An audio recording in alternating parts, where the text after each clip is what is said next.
आफादा फोर्थ माने under 13 football tournament बड'फा गेजेरारि सोलायनाय मावथांखिनि बे मोनसे हाबाफारि बेखौ माने खुंदों दिनै जोबथा सान आरो बे माने टुर्नामेन्टआव दिनै जाहारबारि आनसलिक आरो बनगाव आनसलिकनि मोननै हान्जानि गेजेराव बादायलायनाया बे माने सोलिगासिनो दङ। थारैनो बे हाबाफारियाव बाहागो लानो मोननानै आं जोबोद गोजोनग्लायनाय मोनदों आरो क'क्राझार जिल्ला दुलाराय बर' फरायसा आफादनि जिखिनि मोनसे मोजांथार आरो बे थांखि गोनां मोनसे हाबाफारि बे हाबाफारिखौ खुंनायनि थाखाय आं बिथांमोननिसिम आङो रोजा रोजा साबायखर बावदों आरो बे हाबाफारिखौ थुलुंगा होनो आरो बे हाबाफारिखौ अनसायनो थाखाय जायफोर बिथांमोना मदद खालामबाय बिथांमोननिसिमबो आं रोजा रोजा साबायखर बावदों। मानोना दुलाराय बर' फरायसा आफादा बड'फा उपेन्द्रनाथ ब्रह्मनि जे सिमां बर' हारिखौ गेरेमसा खालामनांगौ बे थांखिसिम मोनहैनांगौनि थाखाय गुबुन गुबुन हाबाफारि जोङो जेरै लाबाय थादों आरो बिनिनो मोनसे हाबाफारि जे स्पर्ट्स बे स्पर्ट्स माने नि गेजेरजों जे जोंनि लाइमोनफोरखौ जोङो बोरै केरियार दाहोनो हायो आरो बे स्पर्ट्सनि गेजेरजोंनो बे लाइमोना गावखौ गसंथानायजों लोगोसे न'खरखौ आरो हारिखौ दिनै मुलुगाव गायसननो हायो बेफोरबायदि माखासे थांखि लोगोसे जोंनि जायफोर लाइमोन माने गेलेगिरिफोर बिथांमोनहा जे गावनि फिजिकेल आरो मेन्टेल जिखिनि मोनसे डेभेलपमेन्ट बा डिसिप्लिन बेखौ बोरै माने गेलेनायनि गेजेरजों मोननो हायो आरो जोंनि समाजाव माखासे एन्टि ससियेल माखासे एलिमेन्ट्सफोर बैफोरखौ जोङो गैया खालामनायनि बियो मोनसे पजिटिभ बियो मोनसे एक्टिभिटि मोजां मोनसे डाइरेक्सननि गेजेरजों बा मोजां मोनसे प्लेटफर्माव जोंनि माने लाइमोनफोरखौ जों जुदि जायगा होनो हायोब्ला रावबो लाइमोना माने गाज्रि खामानि बा माने आननेसेसारि बा आनप्रडाक्टिभ माखासे एक्टिभिटियाव बेस्थ' जानो मोननाय नङा। बेनि थाखाय गोबांथार थांखि आरो नोजोरनि गेजेरजों जोङो बे हाबाफारिखौ लादों। बड'फा दिनै गेजेरारि मावथांखि सोलायनायनि गेजेरजों फैबाय थानाय समाव नैबे गामिनि फोथारनिफ्राय गेलेनाय सासे गेलेगिरिया मा होनदों स्टेट लेभेल बा नेसनेल लेभेल आरो इन्टारनेसनेल लेभेल फोथारसिम माने सौहैनो हागोन। जेरै हलिचरन नार्जारि बा दुर्गा बर' बिथांमोना बर'नि गेजेराव मुंदांखा सासे गेलेगिरि जानो हादों। बेबायदि गेलेगिरि दिहुननाया जोंनि थांखि आरो बेबायदि गेलेनायनि गेजेरजों जोंनि बर' हारिखौ गेरेमसा खालामनायनि हाबाफारि जायखौ जोङो लाबाय थादों बेखौ जों मोगथां मोननो हागोन होननानै मिजिंथियो। गोजोन्थों। गिबियावनो क'क्राझार जिल्ला दुलाराय बर' फरायसा आफादनिफ्राय दिनै बड'फा गेजेरारि सोलायनाय मावथांखिनि सिङाव खुंगा ब्रैथि हौवासाफोरनि जोलुर बादायलायनाय आरो सेथि खेब हिन्जावसाफोरनि जोलुर बादायलायनाय जोङो थांनाय 28 जुलाइनिफ्राय जागायनानै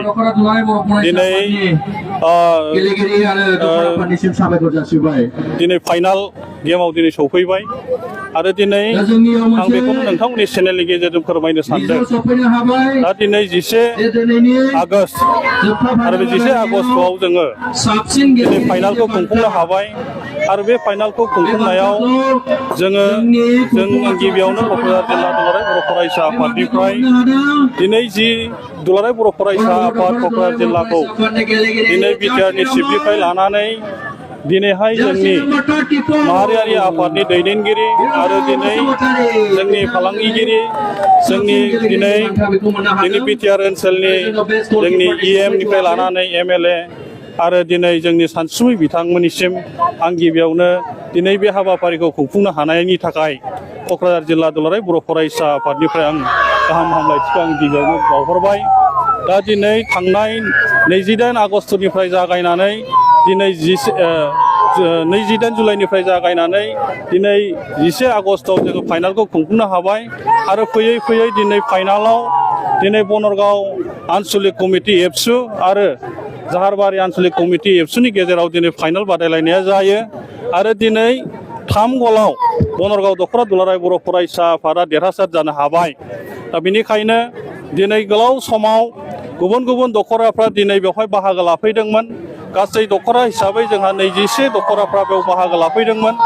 नाथाय गोबां दख'राफोरनि गेजेराव बनगाव आरो जाहारबारि दख'रा दुलाराय बर' फरायसा आफादा फाइनालाव सौफैनो हादों। दा बेनिखायनो आङो बै दख'राफोरखौ आं बेखौनो खावलायनो सानदों जोंनि जाय फंबाय बिनानावमोनहा दिनै बे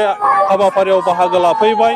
जोलुर बादायनायाव दिनै जोंनि गाव गावनि रोंगौथिखौ देखायफैबाय दिन्थिफैबाय। दा बै फंबाय बिनानावमोनखौ जाहाथे ओनसोलाव जाहाथे दिनै फुटबलखौ मोजाङै गेलेनो हायो आरो दिनै मोजां मोनसे थासारिखौ जों लाबोनो हायो। दिनै जेनदोंब्लाबो जाहाथे जों जेननायखौ लानानै दुखु जानानै जाहाथे गेलेयाबालायनो थाया। दा बेखायनो आङो क'क्राझार जिल्ला एबसुनिफ्राय आं गिबियावनो खावलायहरदों दिनै जोङो देरहासार जानायजों जोङो ट्रफिजों लोगोसे जोङो 15,000 रां हरनो थाखाय जोङो बेखौ थाम थिम खालामदों आरो जाय देरहासार जानो हायाखै रानार्स आप हिसाबै मोननो हाबाय बेवहाय 10,000 रांजों लोगोसे बेवहाय बेस्ट प्लेयार थागोन आरो बेवहाय दिनै मेगा हुन्डाइनिफ्राय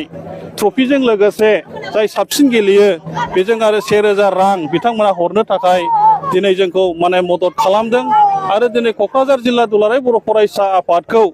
जाय दिनै जोंखौ स्पन्सर खालामबाय बिथांमोनखौ आङो गिबियावनो क'क्राझार जिल्ला एबसुनिफ्राय आङो साबायखर जासिदों आरो लोगोसे बे हाबाफारिखौ खुंफुंनानै हरनो थाखाय बानजाय आफादजों लोगोसे दिनै जोंनि बे ओनसोलनि साफ्रोमबो रायजो राजाफ्रा जागायजेननायनिफ्राय जोबजासिमहालागै नोंथांमोनहाबो नुबाय दिनै लोब लोब रायजो राजाफोर 28 जुलाइनिफ्राय दिनै 11 आगष्टसिम ओरैबायदि जोंखौ मदद खालामफैबाय बेखौ जोङो क'क्राझार जिल्ला एबसु हिसाबै जों माब्लाबाबो बावनो हानाय नङा आरो दिनै जोंनि गेजेराव गाहाय आलासि महरै दुलाराय बर' फरायसा आफादनि गाहाय नेहाथारि खनिन्द्र बसुमतारी बिथाङा गावनि बिबुंथिनि गेजेरजों दुलाराय बर' फरायसा आफादनि मावनो लानाय बड'फा मिसननि थांखिनि सोमोन्दै बा दिनै दुलाराय बर' फरायसा आफादा बड'फा एफसि दाफुंनानै लाबाय बिनि सोमोन्दैबो दिनै नोंथांमोननो हयथ' फोरमायबाय आरो दिनै जोंनि बेवहाय दिनैनि खेलाखौ किक अफ खालामनानै जोंनो होफैदों आसामनि केबिनेट मिनिस्टार मानगोनां इउजि ब्रह्म सार बिथाङा दिनै गावनि बिबुंथिनि गेजेरजों जोंनि दिनै लाइमोनफोरखौ दिनै फारफ्रोमबो बिथिङाव खावलायफैबाय आरो दिनै बिटिआरनि